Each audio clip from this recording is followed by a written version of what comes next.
धुळे शिरपूर महामार्गावर सोनगीरजवळ आज दुपारी मोठी दुर्घटना घडली आहे।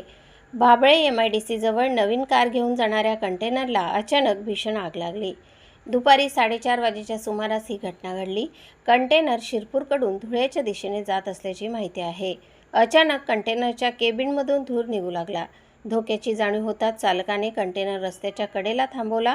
चालक आणि क्लीनरने तातडीने केबिनमधून बाहेर पडत जीव वाचवला। यानंतर काही क्षणातच आगीने रौद्ररूप धारण केले। पाहता संपूर्ण कंटेनर आगीच्या भक्ष्यस्थानी सापडला। कंटेनरमध्ये तब्बल 7 नवीन कार असल्याची माहिती आहे। यापैकी 6 कार आगीत पूर्णपणे जळून खाक झाल्या, तर एक आर्टिगा कार सुखरूप बाहेर काढण्यात आली। आगीमुळे लाखो रुपयांचे मोठे नुकसान झाले आहे। घटनेची माहिती मिळताच महामार्ग पोलिसांनी घटनास्थळी धाव घेतली। तसेच धुळे फायर स्टेशनच्या 2 बंबांना पाचारण करण्यात आले। अग्निशमन दलाच्या जवानांनी शर्थीचे प्रयत्न करत आग आटोक्यात आणली।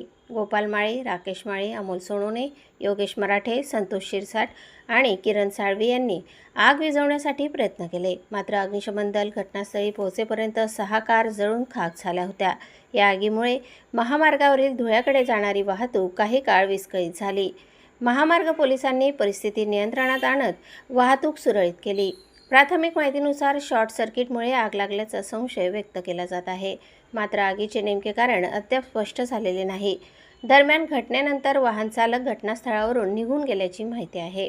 या प्रकरणाचा पुढील तपास महामार्ग पोलीस करत आहेत। सुदैवाने चालक आणि क्लीनर वेळीच बाहेर पडल्याने मोठी जीवितहानी टळली।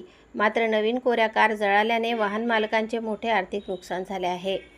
या घटनेमुळे परिसरात काही काळ मोठी खळबळ उडाली होती। आगीचे कारण आणि नुकसानीचा अधिकृत आकडा तपासानंतर स्पष्ट होणार आहे।